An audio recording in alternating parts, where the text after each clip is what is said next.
Magandang umaga po. Narito na po ang magiging lagay ng panahon ngayong araw ng Sabado, November 30, 2024.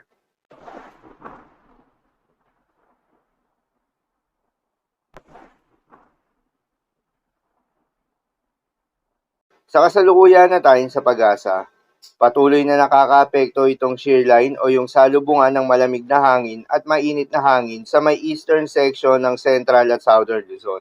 Dahil dito, asahan yung maulap na kalangitan na may kalat-kalat na mga pagulan at thunderstorms. Habang yung northeast monsoon o hanging amihan ay nakakaapekto pa rin sa ilang bahagi ng Luzon. Intertropical Convergence Zone naman o ITZZ ang nakakaapekto sa buong bahagi ng Visayas at Mindanao. Dahil dito, asahan naman yung maulap na kalangitan na may kalat-kalat na mga pagulan at thunderstorms. Habang sa nalalabing bahagi ng ating bansa, ay asahan naman yung generally fair weather condition maliban lamang sa mga panandaliang buhos ng ulan, lalo na sa hapon o gabi, dulot yan ng mga localized thunderstorms. Magandang balita naman dahil ayon sa pag-asa ay wala tayong binabantayan na low pressure area o bagyo sa loob o malapit sa Philippine Area of Responsibility na maring makaapekto sa ating bansa. Para naman sa ating long range forecast at pinapakita ng forecast model na ating ginagamit, maliban nga sa mga posibleng sama ng panahon na ating binabantayan sa may silangan ng ating bansa sa unang linggo yan ng Disyembre, ay wala namang inaasahan na bagyo na tatawid sa ating bansa hanggang sa susunod na 3 araw. Ngunit dahil pa rin sa epekto nitong shear line at ITZZ, ay asahan pa rin ang mga posibleng malalakas na mga pagulan hanggang sa mga susunod na araw. Paalala lamang po na mga nasabing forecast ay posible pa pong magbago. Kaya naman patuloy lamang magantabay sa mga update nating ilalabas at ng pag-asa.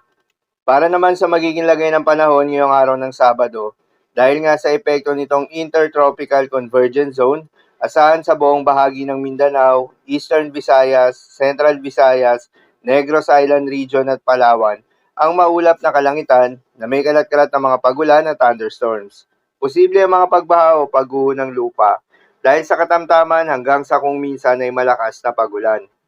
Habang sa Quezon, Laguna, Rizal at Bicol Region ay asahan rin yung maulap na kalangitan na may kalat-kalat na mga pagulan at thunderstorms. Dulot naman yan ng shear line.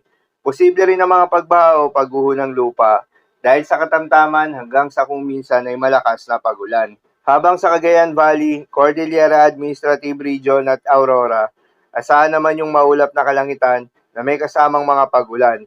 Dulot naman yan ng northeast monsoon. Posible rin ang mga pagbaha o pagguho ng lupa dahil sa katamtaman hanggang sa kung minsan ay malakas na pagulan. Habang sa Metro Manila, Ilocos Region at nalalabing bahagi ng Central Luzon, asahan naman yung bahagyang maulap hanggang sa maulap na kalangitan na may kalat-kalat na mga maihinang pag-ulan. Habang sa nalalabing bahagi naman ng ating bansa, ay asahan naman yung bahagyang maulap hanggang sa maulap na kalangitan na may kalat-kalat na mga pagulan o thunderstorms. Dulot naman yan ng mga localized thunderstorms. Posible rin ang mga pagbaha o pagguho ng lupa during severe thunderstorms. Madalas nabobo ang mga thunderstorms na ito tuwing hapon o gabi na nagtatagal ng 1 hanggang 2 oras. Kaya naman ingat sa mga posibleng banta ng pagbaha o pagguho ng lupa. Dahil rin nga sa epekto nitong Intertropical Convergence Zone at shear line, asahan ngayong araw ang heavy to intense rain sa may Northern Samar at Eastern Samar. Habang moderate to heavy rains naman sa Bicol Region, Quezon, Samar, Biliran, Leyte, Southern Leyte, Dinagat Islands at Surigao del Norte. Sa mga apektadong lugar, muli ingat sa mga posibleng banta ng pagbaha at pagguho ng lupa.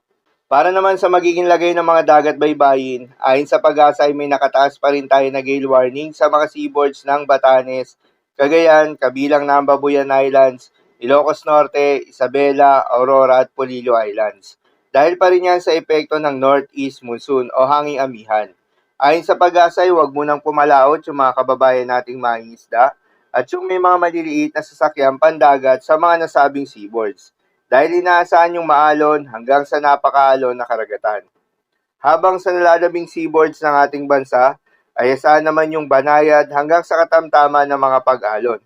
Dahil dito, pinag-iingat pa rin yung mga papalaot, lalo na kung meron tayong offshore thunderstorms activity, asahan pa rin yung tsansa ng malalakas na hangin at kaakibat nito ang bahagyang pagtaas ng mga pag-alon. So, yun lamang po para sa lagay ng panahon ngayong araw ng Sabado. Keep safe, everyone.